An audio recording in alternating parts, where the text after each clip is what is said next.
Assalamualaikum warahmatullahi wabarakatuh. Halo teman-teman, kami dari kelompok 3 akan berbagi informasi tentang teknologi perkantoran, otomatisasi perkantoran, dan kantor virtual. Dengan beranggotakan 1. Cecilia Dharma, 2. Ilva Rami Fitri, 3. Latifah Sekinah, dan 4. Mailetunil Azizi. Agar dapat dimengerti, silahkan disimak sampai akhir. Selamat menonton! Perkembangan teknologi perkantoran. Kata teknologi berasal dari bahasa Perancis, la technique, yang artinya semua proses yang dilaksanakan dalam upaya untuk mewujudkan sesuatu secara rasional. Menurut Usanto, pada 2004, mesin kantor atau office machinist adalah segenap peralatan kantor yang digunakan untuk menyelesaikan pekerjaan kantor, baik bekerja secara mekanis, elektris, maupun elektronis. Hakikat otomatisasi perkantoran. Otomatisasi perkantoran berarti pengalihan fungsi manual peralatan kantor yang banyak menggunakan tenaga manusia kepada fungsi-fungsi otomatisasi dengan menggunakan peralatan mekanis, khususnya komputer. Ada 4 kategori pemakaian otomatisasi kantor, yaitu pertama, manajer adalah orang yang bertanggung jawab mengelola sumber daya perusahaan, terutama sumber daya manusia. Kedua, profesional, yakni tidak mengelola orang tetapi menyumbang keahlian khususnya, misalnya pembeli, wiraniaga, dan asisten staf khusus. Manajer dan profesional secara bersama dikenal sebagai pekerja terdidik. 3. Sekretaris biasanya ditugaskan pada pekerjaan terdidik tertentu untuk melaksanakan berbagai tugas, menangani korespondensi, menjawab telepon, dan mengatur jadwal pertemuan. 4. Pegawai administratif melaksanakan tugas-tugas untuk sekretaris seperti mengoperasikan mesin fotokopi, menyusun dokumen, dan mengirim surat. Manfaat otomatisasi perkantoran. Manfaat otomatisasi perkantoran ada 2. Yang pertama, otomatisasi perkantoran merupakan kaitan berbagai komponen dalam menangani informasi, mulai dari input hingga distribusi dengan memanfaatkan bantuan teknologi secara optimal dan campur tangan manusia secara minimal. Yang kedua yaitu sistem informasi kantor yang mampu mengelola data input kerja menjadi sebuah laporan dengan waktu yang lebih cepat, efisien, serta meminimalkan kesalahan input ataupun user error. Jenis-jenis otomatisasi kantor. Jenis-jenis otomatisasi kantor ada 12. Yang pertama, word processing. Word processing adalah penggunaan peralatan elektronik yang secara otomatis melakukan beberapa tugas yang diperlukan untuk membuat dokumen diketik atau dicetak. Yang kedua, electronic mail. Electronic mail yang biasa dikenal dengan email adalah penggunaan jaringan komputer yang memungkinkan pemakai untuk mengirim, menyimpan, dan menerima pesan menggunakan terminal komputer dan peralatan penyimpanan. Ketiga yaitu voicemail. Voicemail sama persis dengan electronic mail. Perbedaannya hanya bahwa Anda hanya mengirimkan pesan dengan mengucapkan pesan tersebut melalui telepon tanpa mengetiknya. 4 yaitu electronic calendaring, adalah penggunaan jaringan komputer untuk menyimpan dan memanggil acara yang telah ditetapkan oleh manajer. Yang kelima yaitu audio conferencing, melengkapi sinyal audio dan sinyal video.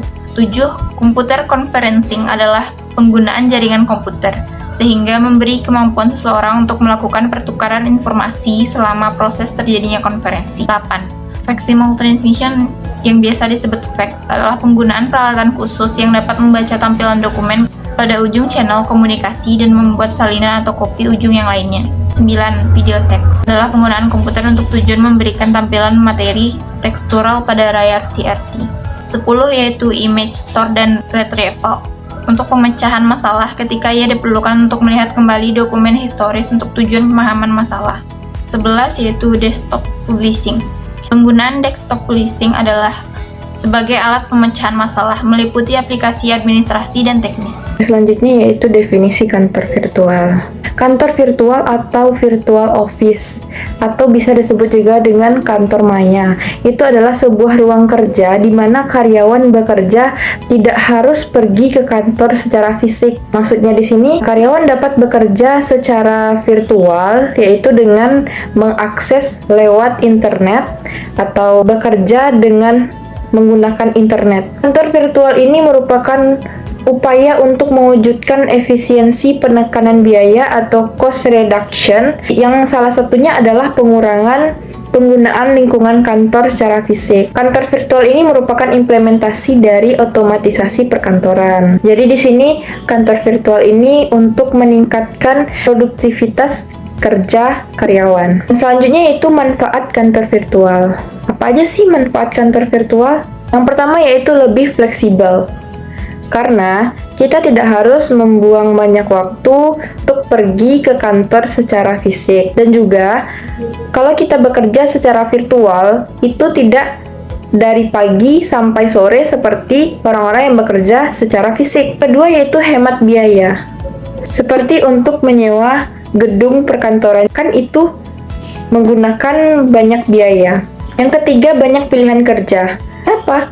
Karena banyak website dan situs pekerjaan freelance yang ditawarkan di jaringan sosial. Yang keempat yaitu penghasilan tidak terbatas. Ketika kita mendapatkan banyak pemasaran, maka hasil yang kita dapatkan juga banyak. Jadi tergantung dengan pekerjaan yang sudah kita kerjakan. Yang terakhir yaitu banyak mempunyai waktu luang dengan keluarga. Maksudnya di sini kita bekerja di rumah dan otomatis kita memiliki banyak waktu luang bersama keluarga. Kelebihan dan kekurangan kantor virtual. Yang pertama yaitu kelebihan kantor virtual. 1. Menghemat operasional kantor. Dengan memiliki kantor virtual, perusahaan tidak perlu memiliki bangunan sendiri dan mengeluarkan biaya untuk operasional. Yang kedua yaitu mudah berganti kantor. Perusahaan yang memiliki kantor tetap dalam bentuk fisik tidak bisa berpindah lokasi sesuka hati. Akan tetapi, jika perusahaan menggunakan virtual office, mereka bisa mengubah lokasi kantor tanpa harus mengeluarkan biaya besar. Yang ketiga yaitu lebih menghemat waktu. Karyawan virtual office juga diuntungkan karena mereka tidak diwajibkan untuk datang ke kantor. Karyawan dapat bekerja dari mana saja sesuai kebutuhannya, sehingga mereka tidak perlu membuang waktu untuk datang ke kantor. Selain itu, kantor virtual juga memiliki kekurangan. Yang pertama yaitu hubungan dengan karyawan yang kurang terjalin. Karyawan yang bekerja virtual office didorong untuk berkomunikasi lewat internet atau media sosial, sehingga tak jarang alur komunikasi personal kurang terbangun antara sesama karyawan dan dengan manajemen perusahaan. Yang kedua yaitu karyawan kurang fokus dalam bekerja. Tak jarang hal tersebut dikaitkan dengan sistem bekerja dari mana saja yang dapat mengalihkan fokus karyawan. Hal ini dikarenakan tidak adanya interaksi langsung antara karyawan dan pimpinan jika bekerja secara virtual. Yang ketiga yaitu tidak cocok untuk semua bidang bisnis.